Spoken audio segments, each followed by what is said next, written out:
Welcome to the Win-Win Evangelism podcast. I'm Tina Waldron from Evangelism in Australia. I love helping you feel confident and inspired to share Jesus, whether you're an individual or a pastor looking to help your church engage in evangelism naturally and consistently.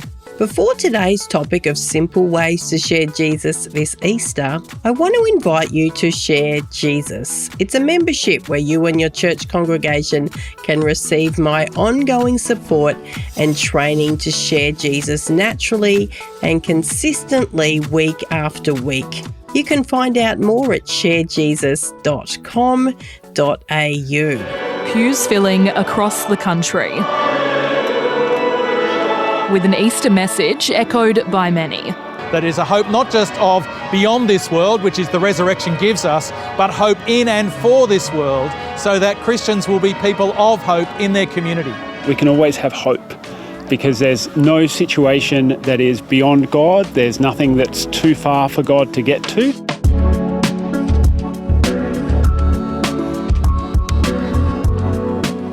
Well, Easter is coming, and for many Christians, it's one of those times of the year where we feel this little nudge. This would be a great time to share my faith. But then almost immediately, the fear can kick in. What do I say? What if I sound awkward? What if I come across as pushy? What if they ask something I can't answer? If that's you, I really want you to relax, because sharing Jesus at Easter doesn't have to be complicated, preachy, or intense. It can be natural, it can be relational, and it can actually feel like you. Easter is one of the few moments in our culture where even people who don't normally think about faith will at least pause. They might not walk into a church, but they'll accept some chocolate. They'll sit around a table, they'll scroll their phone, and that's where we step in. Not with pressure, but with presence. So today I want to give you simple, practical, doable ways to share Jesus this Easter in conversation, through hospitality, and even digitally. Making faith conversations natural. Let's start with the biggest fear, not knowing what to say. The good news is this: you don't need a sermon, you need a story. Think about the woman at the well in John 4. She didn't go back to her town with a theological argument. She simply said, "Come and see a man who told me everything I ever did." She shared her experience, and you can do the same. One of the simplest ways to share your faith is this little framework. Before Jesus, my life was like this, then I encountered him, and now it's like this. It doesn't need to be dramatic. Maybe it's, before I understood Easter, I just thought it was tradition. But when I realised that the resurrection means hope beyond this life, it changed how I see everything. That's it. You're not forcing, you're not preaching, you're opening a door. Here are some very natural starters you could use. Maybe it's at a barbecue. Do you reckon Easter still matters today? Maybe over coffee. What does Easter mean to you? On a walk? I heard something interesting about Easter this week. Can I share it with you? Or a text. Thinking of you this Easter. Hope you're doing well. That's not awkward. That's relational. And if someone asks you a question you can't answer, you simply say, "That's a great question. Let me look into that and get back to you." It's okay not to know everything. Sharing faith is about gentleness and respect, not having all the answers.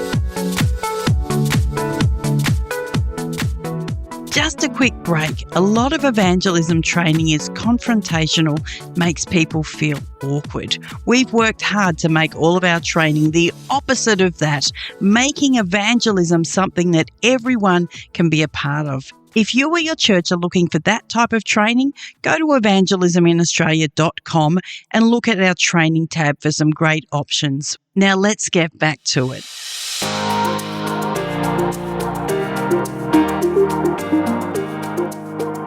Let's talk about the power of hospitality and thoughtful gifts.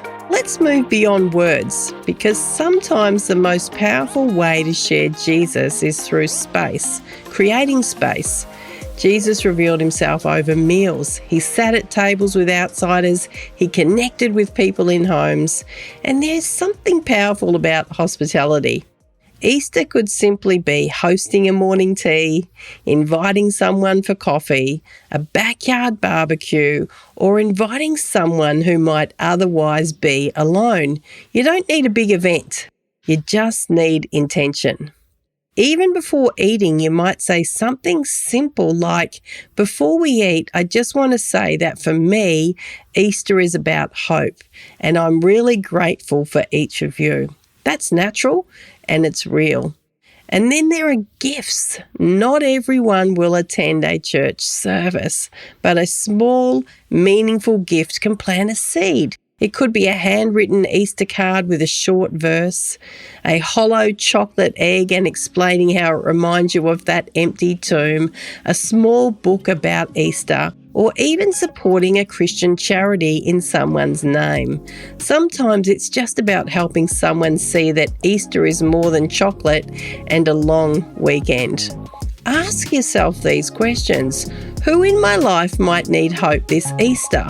What small act could point them gently toward Jesus?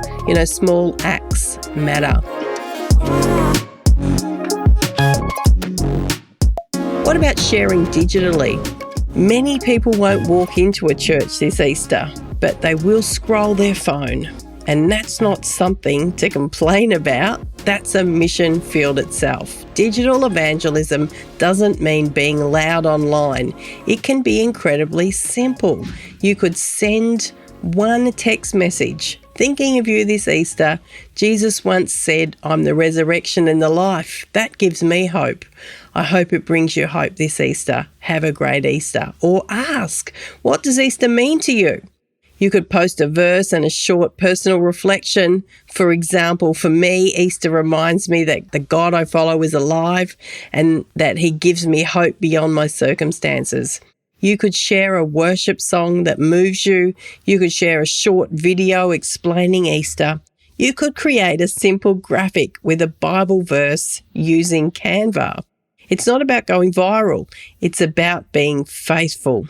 One post, one text, one conversation. That's it. Now, what about overcoming fear and taking that step? Let's be honest. Fear is usually the biggest barrier. But 2 Timothy says God hasn't given us a spirit of fear, but of power, love, and self-discipline. So what do we do with fear? Well, we pray first. Lord, who can I encourage today? We be ourselves. And if you're introverted, write a note. If you're relational, have a chat. If you're creative, make something beautiful. And then we trust God. Jesus said his Father is always at work. God is already working in people's hearts. We just join him. So here's your simple challenge. Choose one action. Send one text. Host one simple gathering. Give one thoughtful gift. Not 10 things, just one. And watch what God does with it this Easter. Let me finish with this. Faith sharing at Easter isn't about pressure. It's about love. It's about being real. It's about small seeds. Jesus talked about the mustard seed, the tiny but powerful seed. You might never see the full impact of a conversation, a message, or a simple act of hospitality, but God does. So this Easter, open your home, open your phone, open your mouth, and trust that God will do what only he can do. Let's not overcomplicate it. Let's simply take one step of faith. And if you do take a step, I'd love to hear what it was. Happy Easter. Thanks for listening, and we'll see you next week.